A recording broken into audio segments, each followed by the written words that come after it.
The stars looked peaceful from the bridge of the battle cruiser Indomitable. Commander Yang stood with his hands behind his back, watching the darkness of space through the main.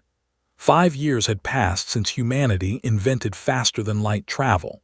5 years of sending ships into the void, searching for others like them. 5 years of finding nothing but empty worlds and silent stars.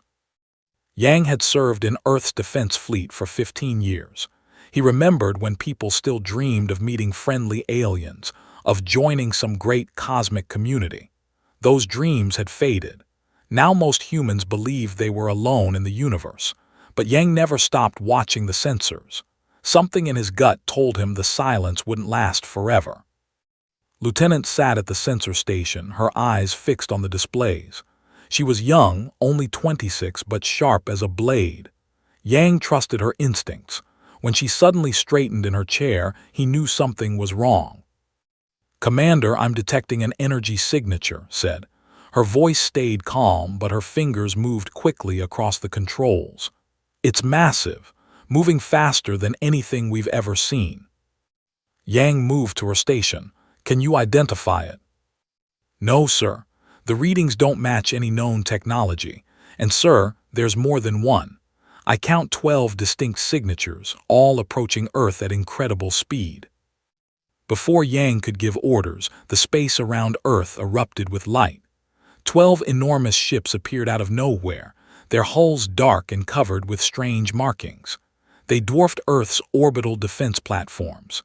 Each vessel was easily 5 times larger than the Indomitable. The communication system crackled to life. A harsh, guttural voice filled the bridge. "Primitive humans of Earth, we are the Imperium. Your world has been selected for resource extraction and your population for labor conscription. You will surrender all military assets immediately. Resistance will result in total extinction." Yang felt ice run through his veins. This was it, first contact, and it was nothing like humanity had hoped. Captain commanded the Orbital Defense Station Aegis, one of 12 platforms that protected Earth from debris and potential threats. She was a veteran of the Unification Wars, the conflicts that had finally brought all of Earth under one government. When the alien ships appeared, she immediately went to battle stations. "This is Defense Station Aegis to unknown vessels," transmitted. "You have entered United Earth space without permission. Power down your weapons and prepare to be boarded for inspection." The alien response was immediate. A beam of superheated plasma lanced out from the nearest dreadnought. It struck Aegis' dead center, cutting through the station's armor like paper. The entire structure exploded in a ball of fire.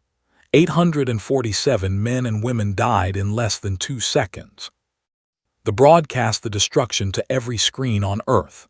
The supreme commander of the fleet appeared on billions of displays. He was massive, with 4 arms and skin like gray stone. His eyes gleamed with cruel satisfaction. "That is what resistance earns you," said. "We have studied your species. You are weak. You are divided. You have no weapons that can harm us. We give you 3 days to surrender. If you comply, most of you will live as our servants. If you resist, we will burn your cities and enslave the survivors. Choose wisely, humans." President Minu sat in the emergency command center deep beneath New Seoul. Around him, the leaders of Earth's military and government gathered in shocked silence. The footage of Aegis's destruction played on repeat. So many lives, gone in an instant. "Options," Minu said quietly. He was an old man, 73, with gray hair and tired eyes. He had led Earth through its first peaceful decade in centuries. Now war had found them anyway. Admiral spoke first. She was 52, steel-haired and hard-eyed. She had fought in the Unification Wars as a young officer and never forgot those lessons. "We can't fight them conventionally. Their shields are too strong. Their ships are too large. If we attack with our fleet, we'll be destroyed." "So we surrender?" General asked. She commanded Earth's ground forces and hated the idea of giving up without a fight. "No," said with a cold smile. "We use protocol."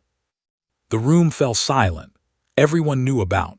It was Earth's secret weapon, developed in paranoid preparation for exactly this scenario. For 5 years, while sending peaceful exploration ships into space, humanity had also been building weapons. Terrible weapons. Weapons designed to kill enemies far more advanced than themselves. Director of Earth Intelligence pulled up files on his tablet.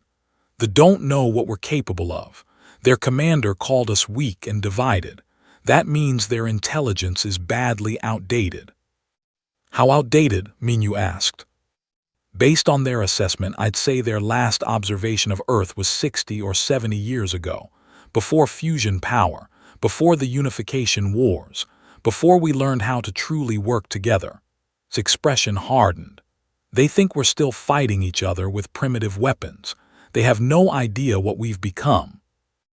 Minyu looked around the table. He saw anger in every face. Good, anger would keep them sharp. We'll accept their terms, Minyu said. Tell them we need 3 days to organize the surrender. They'll think we're broken. They'll think they've won. And while they wait, we activate every weapon, every platform, every hidden asset we've been building. Nodded. I'll give the orders. By the time those 3 days are up, we'll be ready to show them what happens when you threaten Earth. In a secret facility on the dark side of the moon, Doctor received the activation codes for Project Godsend. She had spent 4 years developing kinetic kill vehicles that could accelerate to near-light speed. The shields were designed to stop energy weapons. They had never faced pure kinetic force delivered at relativistic velocity. Began the launch sequence. 17 projectiles, each one a rod of tungsten carbide alloy weighing 10 tons. They would take 3 days to reach maximum speed, 3 days to become invisible streaks of death. Major assembled his Special Forces team in the briefing room of the stealth frigate Shadow. Their mission was insane, suicidal even. They would infiltrate the command ship, steal its navigation database, and get out before anyone noticed. If there were more enemies out there, Earth needed to know. Remember, told his team, we're not trying to win. We're trying to survive long enough to learn. Every piece of data we get makes humanity stronger. Across Earth, across Luna, across Mars and the asteroid belt, military forces moved into position. Weapons powered up. Soldiers said goodbye to families. Everyone knew the next 3 days would decide humanity's fate. They waited in orbit, confident and arrogant. They had conquered 47 species. All of them had fought. All of them had lost. Humans would be no different. But made one fatal mistake. He believed his intelligence reports. He believed humans were weak. And he had no idea that humanity's greatest talent had always been one thing: learning from their enemies, adapting, and hitting back twice as hard. The 3 days passed like a held breath. Across Earth, people went about their lives while military forces prepared in secret. President Minyu gave speeches about cooperation and peace, his words broadcast to the fleet. Every word was a lie designed to buy time. Director worked without sleep in the Intelligence Division headquarters. His team analyzed every scan of the ships, looking for weaknesses. The aliens were powerful, no doubt about that. Their shields could absorb tremendous amounts of energy. Their armor was thick and advanced. Their weapons could vaporize a space station in seconds. But notice something interesting. The shields were calibrated for energy weapons, lasers, plasma beams, particle cannons. There was a gap in their defensive profile. They had minimal protection against solid projectiles at high velocity. Why would they? Most advanced species used energy weapons. Kinetic weapons were considered primitive. Smiled. Sometimes primitive was exactly what you needed. On the lunar surface, Doctor watched her countdown timer. 60 hours until the god's rods reached terminal velocity. The 17 projectiles were already accelerating away from the moon, invisible to conventional sensors. Each one would hit with the force of a small nuclear weapon, but without the radiation. Clean, precise, devastating. Had named the project after an old Earth concept. In ancient times, People imagined angry gods hurling lightning bolts from the sky to punish the wicked. Now humanity would play God, and they were very, very wicked. Major and his team approached the command ship in their stealth frigate. The Shadow was painted black and equipped with experimental baffling technology that scattered sensor beams. They would look like background radiation, just another piece of space debris. 500 meters to docking point, said Lieutenant from the pilot's seat. She was the best combat pilot in the fleet, able to thread a needle at supersonic speeds. Their hull has a maintenance access port near the engineering section. We should be able to cut through. Checked his weapon one more time. It was a rifle, human-made, designed to punch through advanced armor. His team carried similar weapons, along with electromagnetic pulse grenades and shaped charges. They had one job: get in, steal data, get out. If they were caught, they were dead. But at least they'd die knowing they'd given Earth a fighting chance. Far across the galaxy, the Galactic Council met in emergency session. The Council was an alliance of 12 advanced species that had maintained peace for thousands of years. They had rules, laws, protocols. One of the most important was the Prime Non-Interference Directive. Younger species must be left alone until they developed faster-than-light travel on their own. Ambassador of the Republic stood before the council chambers. She was reptilian, with scales that shimmered like pearls and eyes that saw in spectrums humans couldn't imagine. She had been monitoring Earth for decades and had grown fond of the strange bipedal creatures. "We have failed," said, her voice heavy with shame. "They have attacked Earth. They are preparing to enslave the human population, and it is our fault." Counselor of the hierarchy rumbled in confusion. "How is it our fault? They are outcasts, expelled from this council for treaty violations. We have no control over their actions." Pulled up a holographic display. "Our last intelligence update on Earth was from the year 2087 by their calendar, 68 years ago. The file describes humans as technologically primitive, politically divided, and prone to self-destructive conflict. They based their invasion plans on this data." The council chamber erupted in startled chittering and clicking. Several counselors checked their own databases and confirmed findings. "But humans achieved FTL travel 5 years ago," continued. "That should have triggered an automatic intelligence update. It didn't. The bureaucratic oversight team failed to flag Earth for reassessment. They think they're attacking a helpless species. They have no idea what modern humans are capable of." "Then we must intervene," said Counselor of the Collective. "Send a fleet to defend Earth." "Negative," said firmly. "The Prime Directive is clear. We cannot interfere in conflicts involving non-member species. Even if we created the circumstances that led to this attack, Council law forbids direct intervention." Scales flushed with anger. "Then our laws are broken. We watched Earth for decades. We have thousands of hours of observation data. We know these beings. They are violent, yes, but they are also capable of great compassion. They deserve better than to be enslaved because of our clerical error." The vote was called. 8 counselors voted against intervention. Only 4, including, voted to help. The Prime Directive would stand. Left the chamber in disgust. She returned to her ship and composed an encrypted message. It was illegal for her to warn Earth about potential threats. It violated a dozen council regulations. She didn't care. She sent the message anyway. Back in the Sol system, they grew impatient. Supreme Commander paced his command deck, his 4 arms gesturing irritably. 3 days of waiting. 3 days of listening to the human leader babble about peace and cooperation. It was pathetic. "Status report," growled at his tactical officer. "The humans are organizing their surrender as promised," replied. "We're detecting some military communications, but that's expected. They're probably arguing about who gets blamed for losing." Laughed, a sound like grinding stones. "Humans, so predictable. Every species we've conquered has followed the same pattern. First they resist, then they die. Then the survivors beg for mercy. It's always the same. Sir, should we run active scans of the system? Asked. Make sure there are no hidden weapons platforms. Waste of power, said dismissively. Look at their technology. Those orbital stations we destroyed were built from steel and ceramic. Their warships use chemical rockets for maneuvering. They're barely more advanced than species that haven't left their home world. What could they possibly hide that would threaten us? Wasn't so sure, but he knew better than to question the Supreme Commander twice. Had conquered 47 species through a combination of overwhelming force and absolute confidence. It had always worked before. The deadline approached. 60 hours became 40. 40 became 20.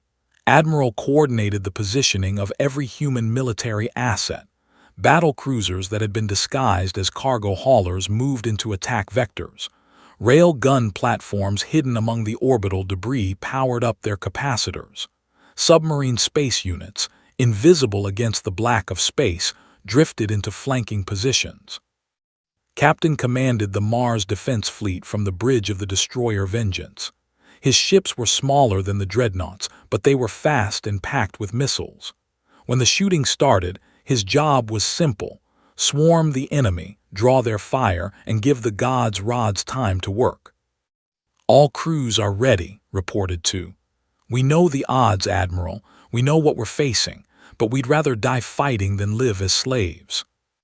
His voice came back steady and cold. You won't die, Captain. We've prepared for this. We've run the simulations 1,000 times. Trust the plan. Trust your crews. And remember what these aliens did to Aegis. Commander oversaw Earth's orbital defense network. The rail guns she commanded had been built in secret over the past 5 years, disguised as communication satellites and research stations. Each platform could accelerate a tungsten slug to 20% of light speed. At that velocity, even the shields would fail. General positioned ground forces around major cities. If they managed to land troops, humanity would make them pay for every meter of Earth soil. Bunkers full of weapons waited beneath parks and schools. Missile batteries hid in forests and mountains. Earth looked defenseless from orbit. It was anything but.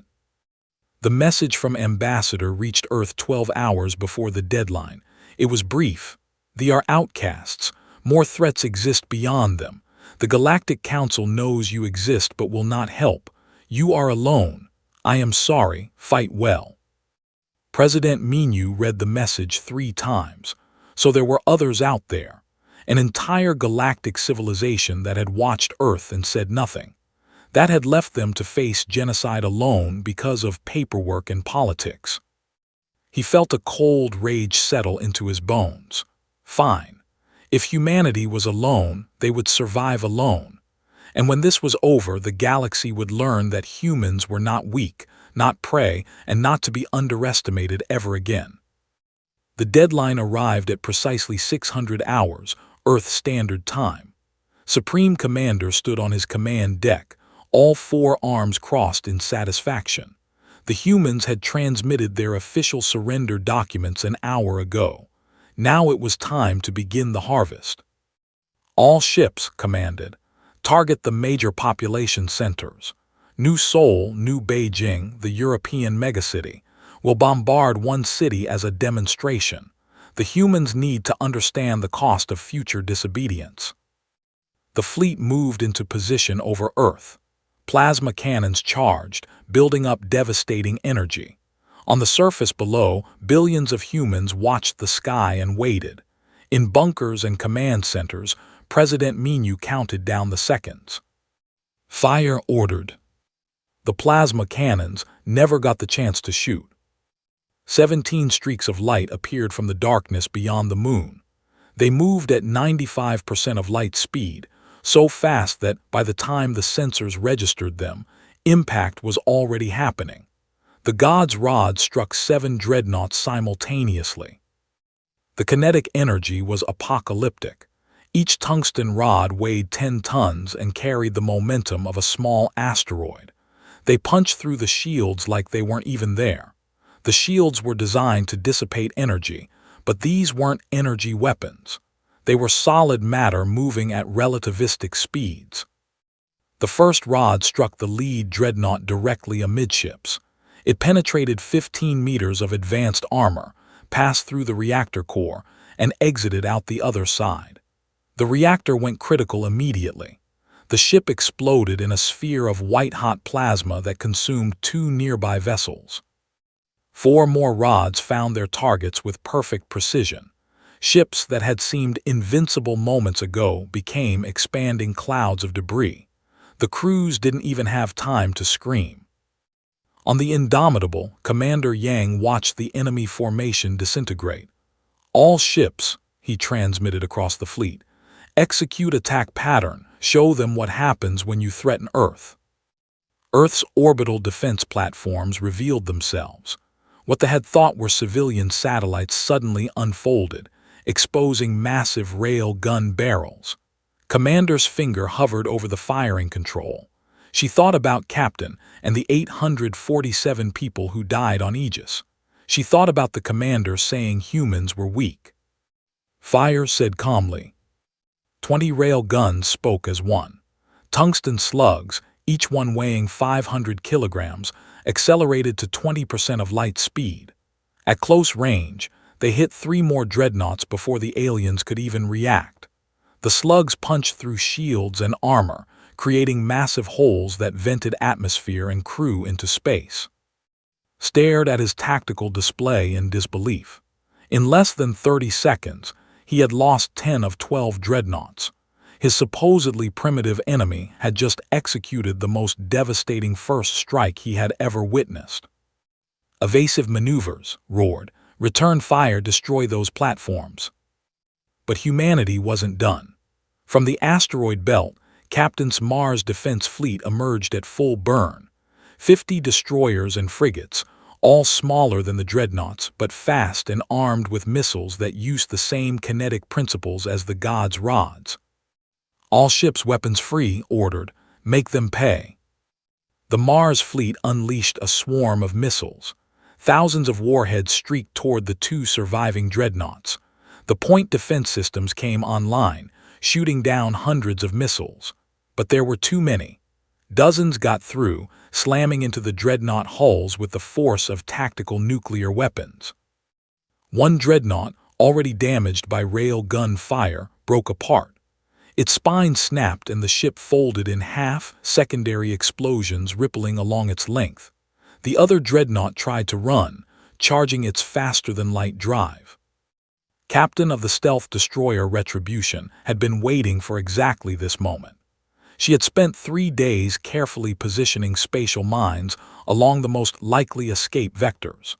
The mines were humanity's most experimental weapon, devices that created unstable wormholes when triggered. The fleeing dreadnought jumped to FTL directly into its trap. The spatial mine activated. A wormhole opened and immediately collapsed. The dreadnought, caught halfway through the transition, was torn apart by gravitational forces that no armor could withstand. Both halves of the ship tumbled back into normal space as lifeless debris. That left only its flagship, but Major and his team had been busy during the battle. They had infiltrated the command ship 3 hours ago, working their way through maintenance tunnels. Now they reached the ship's computer core.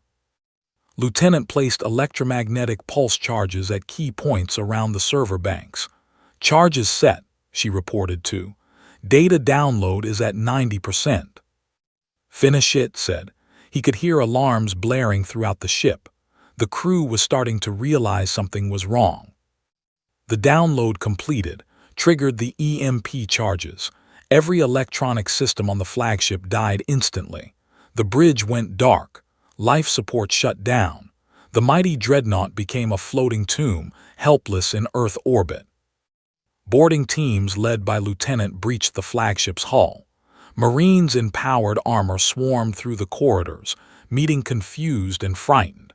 The aliens had expected an easy conquest. Instead, they were being hunted through their own ship by enemies they had dismissed as primitive. was captured in his own command center.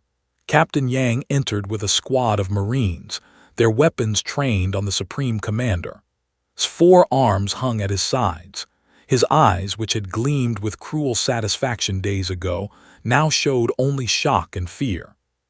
Hao asked, "Your species was marked as weak. Our intelligence said you had no advanced weapons. You were divided, fighting each other. How did you do this?" Yang looked at the alien with cold contempt. "Your intelligence was 60 years out of date.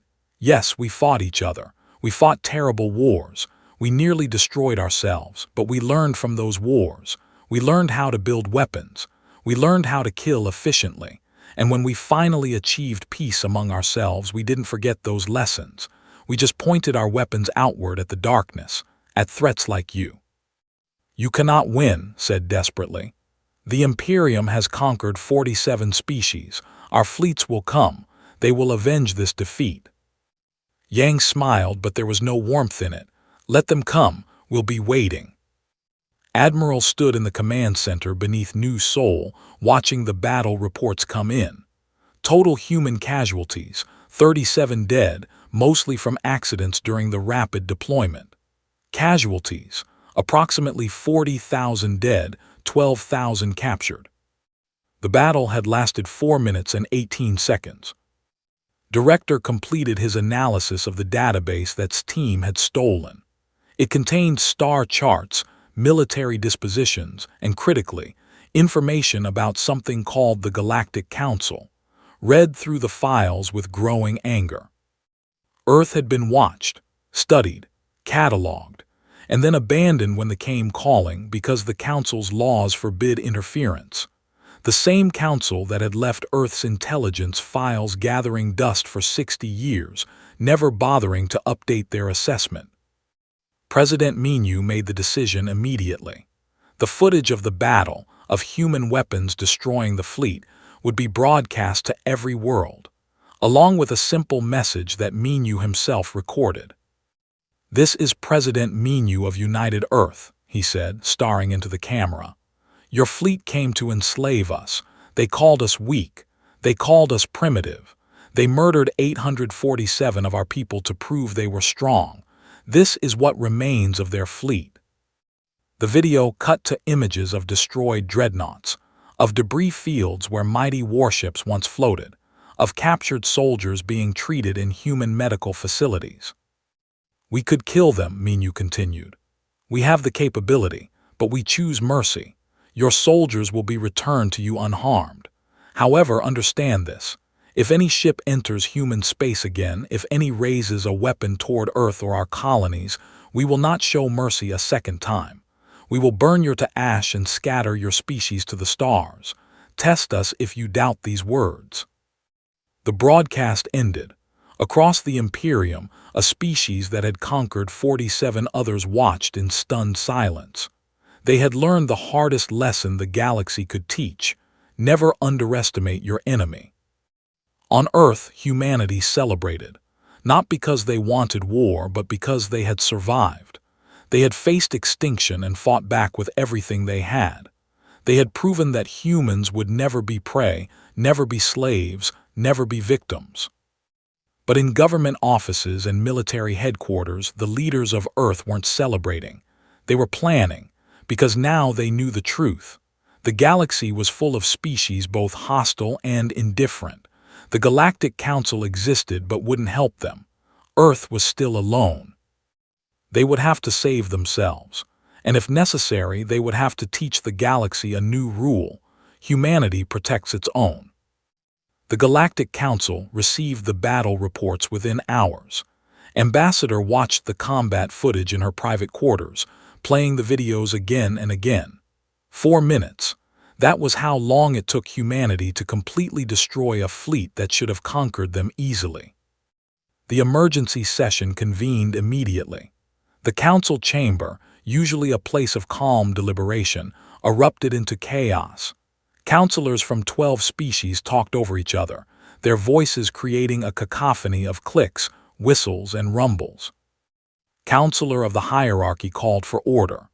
"We have witnessed something unprecedented," he said, his massive form looming over the chamber. A species we classified as primitive has just demonstrated military capabilities that rival our own.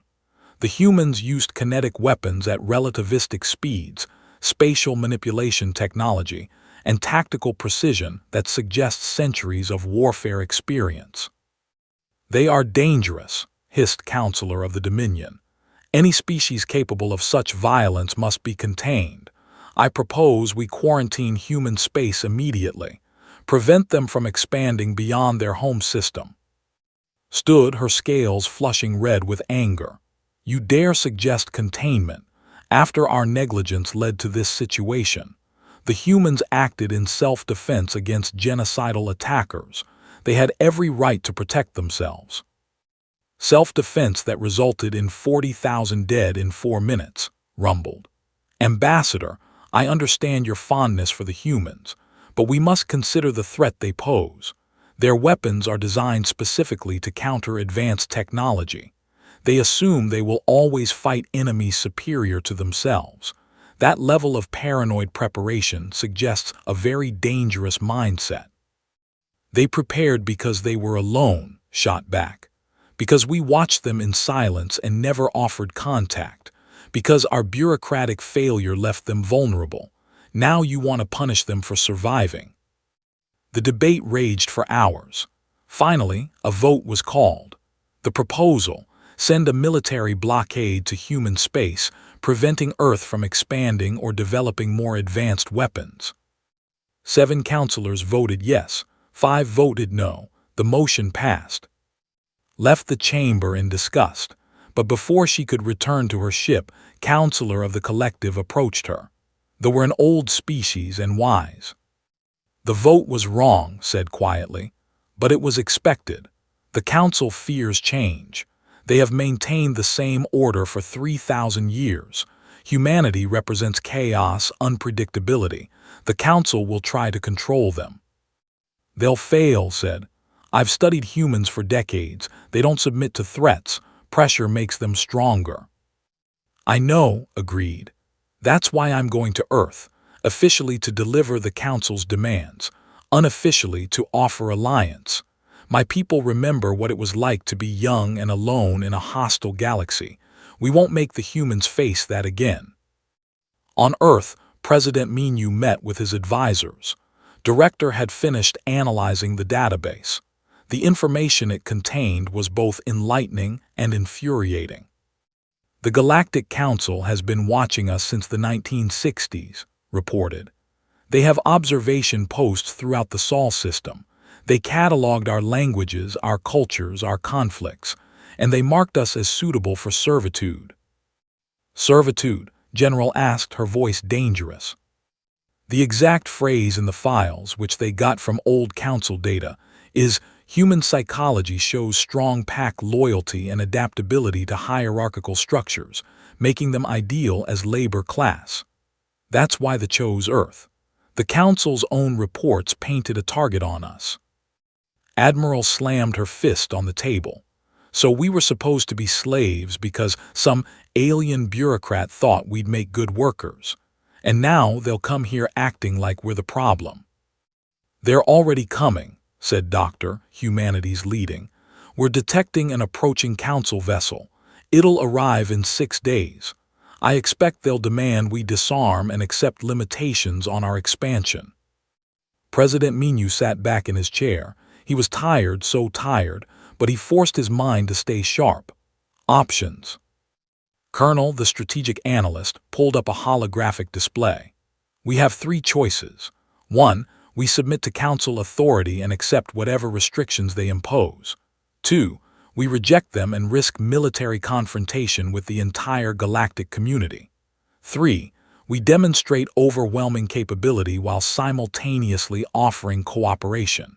Make them understand that controlling us is impossible, but working with us is beneficial." "I vote for option 3, Doctor said. The weapons scientist had been quiet during the meeting, but now she spoke with confidence. "I have projects in development that would terrify the Council. Antimatter warheads that can crack planets, quantum viruses that can corrupt both organic and computer-based neural systems, self-replicating war machines that can consume enemy fleets and build more copies of themselves. The room fell silent. These were doomsday weapons, the kind that could end civilizations. "You actually built these things?" Minyu asked. "No," said, "but I have the designs completed and tested in simulation. We could begin production immediately if needed. And more importantly, we can show the Council that we have these designs.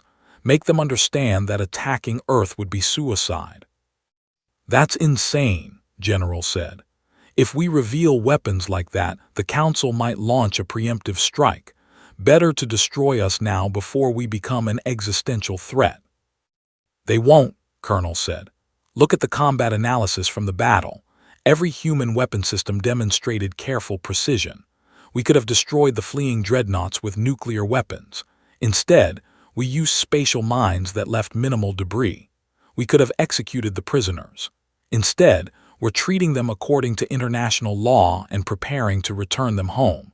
We showed that we can be devastatingly effective while still maintaining moral principles." Admiral nodded slowly. "A mailed fist in a velvet glove. We show them we could be monsters, but we choose not to be. That's more frightening than just being monsters." President Minyu made his decision. "We'll meet with the Council delegation, but we meet them in neutral space, not in orbit over Earth, and we go prepared for everything." 6 days later, Ambassador approached the Sol system in an unarmed diplomatic vessel. She expected to find a nervous, defensive humanity. Instead, she found something that made her blood run cold with a mixture of fear and admiration. Surrounding Earth's moon were 12 new stations, each one bristling with rail guns and missile batteries. In orbit around Mars, a fleet of warships 3 times the size humanity had fielded against them. And throughout the asteroid belt, sensor platforms that would detect any approaching vessel light years away. In less than a week, humanity had militarized their entire solar system. The meeting took place aboard a neutral station that humanity had built specifically for this purpose. It was called Harmony, constructed from the salvaged wreckage of the Aegis defense platform. A memorial and a warning all at once. President Minyu greeted personally. The ambassador was surprised to find the human leader calm and almost friendly. "Welcome to human space, Ambassador," Minyu said. "I understand you tried to warn us about we're grateful." Bowed in the fashion. "I wish I could have done more. The Council voted against intervention. I came to express my personal regret." "And to deliver the Council's demands," Minyu said, not unkindly. "That we disarm, that we accept limitations, that we allow monitoring. Yes." Scales flushed with embarrassment. "You understand the Council's position. They are afraid." "They should be," Minyu said, "but not of us. They should be afraid of what they created. For 60 years the Council watched us and said nothing. You let us believe we were alone. You let us develop weapons in paranoid isolation. You failed to update your intelligence, which led directly to our door. And now you want to punish us for surviving." "I personally disagree with the Council's decision," said carefully, "but I must deliver their message." "Then deliver it," Minyu said, "and I'll give you my response." Presented the Council's formal demands. Earth must limit military development. Earth must accept Council observers. Earth must not expand beyond its current borders without permission. Earth must submit to galactic law. Minyu listened to all of it, then he said simply, "No." "President Minyu." "No," Minyu repeated. "We reject Council authority. We reject Council observation. We reject limitations on our sovereignty. Earth will not join an organization that abandoned us in our hour of need and now seeks to control us out of fear." "Then you risk war with the entire galactic community," said sadly. "Do we?" Minyu asked. He gestured to it showed footage of the battle with but also new footage. Simulations of antimatter warheads, designs for quantum weapons, schematics for self-replicating war machines. The Council should consider very carefully whether they want to fight us. We don't seek enemies, but we will never be weak again. We will never be victims again. Watched the simulations and felt genuine fear. These weapons could end entire species. However, Minu continued, we're not interested in conquest or domination. We propose an alternative. Individual alliance treaties with any Council species willing to treat us as equals. We'll share defensive technology. We'll offer scientific cooperation. We'll even provide humanitarian aid, but only to those who respect our sovereignty. You would divide the Council, said. The Council divided itself when it chose bureaucracy over compassion, Minu replied. We're simply offering an alternative, an alliance based on mutual respect rather than imposed hierarchy. Returned to the Council with Minu's message. The chamber erupted in fury. Councilor demanded immediate military action. Others called for economic sanctions or complete isolation of human space. But Councilor stood and said quietly, or we could accept their offer, treat them as equals, learn from them, perhaps even let them teach us something we've forgotten in 3,000 years of peace, that strength and compassion are not opposites. The vote was split. The Council couldn't agree on action, and in that moment of indecision, the galaxy began to change. 6 months passed. The galaxy watched Earth with a mixture of fear and fascination. The small species that appeared from nowhere had rejected the Council, defeated a major military threat, and offered alliance on their own terms. Most shocking of all, other species were accepting. Ambassador's Republic was the first to sign a bilateral treaty with Earth. The agreement was simple: mutual defense, technology exchange, and free trade. No obligations to join wars that didn't directly threaten either species. No surrender of sovereignty, just cooperation between equals. Within weeks, 11 more species signed similar agreements. Most were younger civilizations like humanity, tired of being treated as junior members by the ancient Council races. Others were older species who had grown frustrated with the Council's bureaucratic paralysis. Together, they formed something new, the Free Alliance. The Galactic Council fractured under the pressure. Councilor led a faction that demanded military action against Earth.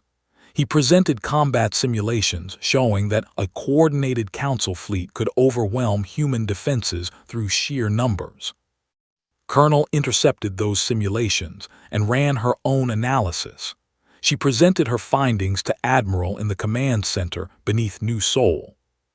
They could win, admitted, but it would cost them approximately 40% of their combined fleet. Human weapons are designed for asymmetric warfare. Every ship we lose takes at least 3 of theirs with it. And if we deploy the experimental weapons Doctor has been developing, casualties go even higher. Would we survive? Asked. No, said honestly. Not if they commit fully, but neither would they. The Council would cripple itself fighting us. Other threats in the galaxy would see weakness and attack. They'd win the battle but lose the long war. So mutually assured destruction, said. The same thing that kept humans from destroying ourselves before the unification. Exactly. It's not a good solution, but it's a stable one. The Council won't attack because the cost is too high. Doctor continued advancing human technology at a frightening pace. The gravity drive that powered the gods' rods was refined into a faster-than-light system that put Council technology to shame. Where Council ships took weeks to cross the galaxy, human vessels could now do it in days. The economic implications were immediate and devastating to the old order. Trade routes that had enriched Council worlds became obsolete. Independent systems that had no choice but to trade through Council space could now deal directly with Earth and Free Alliance members. General oversaw the construction of humanity's new defense network. Kinetic weapons platforms were established not just in the Sol system, but in every system that signed alliance agreements. The platforms were powerful enough to deny space superiority to any attacking force. More importantly, they were controlled jointly by human and local forces, ensuring that Earth couldn't use them to dominate their allies. Captain Yang received command of humanity's first deep space exploration fleet. His mission was to map the galaxy beyond Council space, searching for other isolated species who might face the same threats Earth had. Lieutenant, now promoted to commander, served as his science officer aboard the new battlecruiser Defiance. The ship was a marvel of human engineering, incorporating technology from multiple Free Alliance species. It was faster, tougher, and more heavily armed than anything the Council could field. "Do you think we'll find others like us?" asked as they prepared to depart on their first mission beyond known space. Yang studied the star charts. The galaxy is vast. Statistically, there must be hundreds of species struggling alone, thinking they're unique. The Council can't watch everyone. Some civilizations must slip through the cracks just like we did. "And when we find them, we do what the Council should have done for us," Yang said. "We offer help, share knowledge, warn them about threats, let them know they're not alone." The Defiance's crew was intentionally diverse. Humans worked alongside and members of other Free Alliance species. It was a statement. This was not human empire building. This was cooperation. 3 months into their mission, Commander detected unusual electromagnetic signals from a system the Council had never explored. The signals suggested a civilization on the verge of achieving faster-than-light travel. Yang ordered the ship to investigate. They found a species called the bipedal beings with 6 limbs and crystalline skin. They had built a test vessel for their first FTL journey. In another month, they would attempt the jump. And in the neighboring system, sensors detected a monitoring station. "Pirates," Lieutenant reported grimly from the tactical station. "They're watching waiting for them to achieve FTL. Then they'll attack, just like they attacked us." Yang made his decision immediately. "We'll stop them, but first we contact the..." It violated every Council protocol about first contact. Yang didn't care. He opened a communication channel and introduced humanity to another species taking their first steps into the galaxy. He explained the threat, offered help, and left a data package with everything they would need to defend themselves: weapons designs, tactical information, even star charts showing which systems were safe. Then the Defiance dealt with the pirates. It wasn't a battle, it was an execution. The pirate station was destroyed in seconds. Survivors were captured and turned over to the nearest Free Alliance world for trial. News of the incident spread quickly. Humanity had intervened to save a pre-FTL species. The Council was outraged, claiming it violated every principle of non-interference. The Free Alliance didn't care. Neither did the who joined the Alliance 2 months later after successfully completing their first FTL jump. Back on Earth, President Minyu faced a different challenge. The Imperium had sent a diplomatic mission. The same species that tried to enslave humanity now asked for mercy. The ambassador was a being named, younger and less arrogant than Supreme Commander, stood before Minyu in the Harmony Station and delivered his message with obvious difficulty. "Our Imperium is broken," said. 47 species we once conquered have rebelled. They saw what you did to our fleet. They learned they didn't have to accept slavery. Now civil war consumes our worlds. We come to ask not for alliance but for mercy. Help us transition to peace before we destroy ourselves completely." Admiral wanted to refuse. General argued that they deserved everything they got, but Doctor offered a different perspective. "If we let them burn, we're no better than they were," they said. "We claim to be different from typical conquerors. Now we have to prove it. Show the galaxy that humanity's strength comes from compassion, not just weapons." President Minyu authorized humanitarian assistance to the human ships delivered food, medicine, and peacekeeping forces to help stabilize the worst areas of fighting. It wasn't forgiveness, but it was mercy. And it sent a powerful message. Humanity could be defeated in war, but it fought for principles, not vengeance. The final confrontation with the Galactic Council came 9 months after the defeat. Counselor led a delegation to Earth, coming not with threats but with negotiation.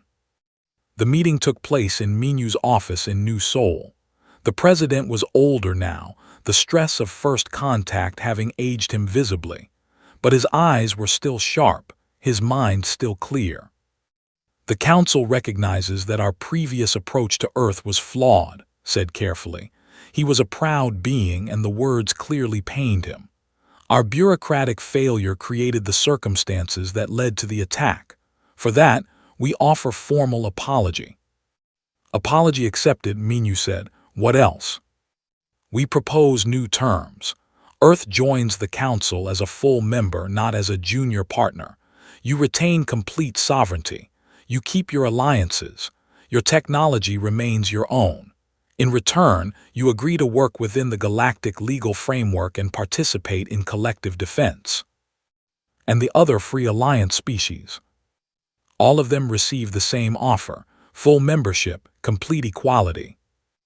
Minu leaned back in his chair. "What changed your mind, Counselor?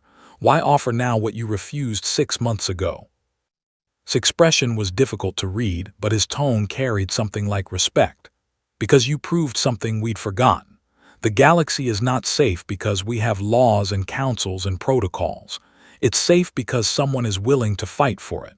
For 3,000 years, we maintained peace through observation and non-interference. We thought we were wise. We were simply old and tired." "You watched species suffer and did nothing," Minu said quietly. "Yes," admitted. "We let bureaucracy replace compassion. We let caution replace courage. Then you appeared, a species that had every reason to become conquerors, and instead you became protectors.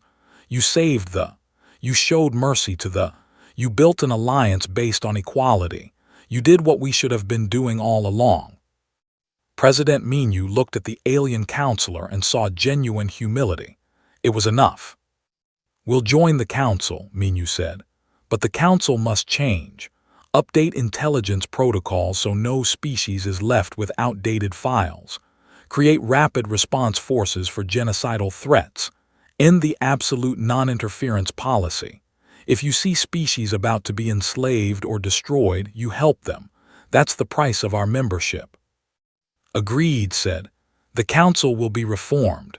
With Earth's help, we'll become what we should have been from the start." 1 year after first contact, Commander Yang stood on the bridge of the Defiance, preparing for another deep space mission. The ship had been refitted with new technology developed jointly by Free Alliance species.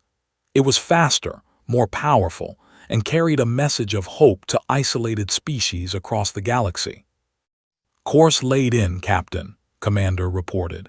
"Destination: Sector 447. Council reports detect electromagnetic signals consistent with early space exploration." "Take us there," Yang ordered. "Let's find out who needs friends." As the Defiance jumped to FTL, Yang reflected on humanity's journey. They had set out into the galaxy hopping to find friends.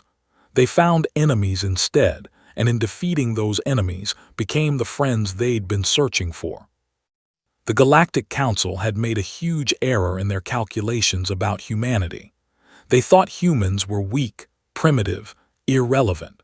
They learned the hard way that mankind's greatest strength was never physical power or technological advancement. It was the refusal to give up, the willingness to fight impossible odds, the determination to protect not just themselves but others who couldn't protect themselves, the capacity to show mercy even to enemies who deserved none. The galaxy had underestimated humanity once. It would never make that mistake again. And perhaps more importantly, humanity had shown the galaxy that strength and compassion weren't opposites. They were partners, and together they could reshape the entire galactic order. The anger of mankind had been unleashed, but it wasn't the destructive rage the galaxy feared. It was the burning determination to make sure no species ever faced alone what Earth had faced. That was humanity's gift to the stars. Not weapons or technology, but the simple, powerful idea that in a dangerous galaxy, no one should have to stand alone.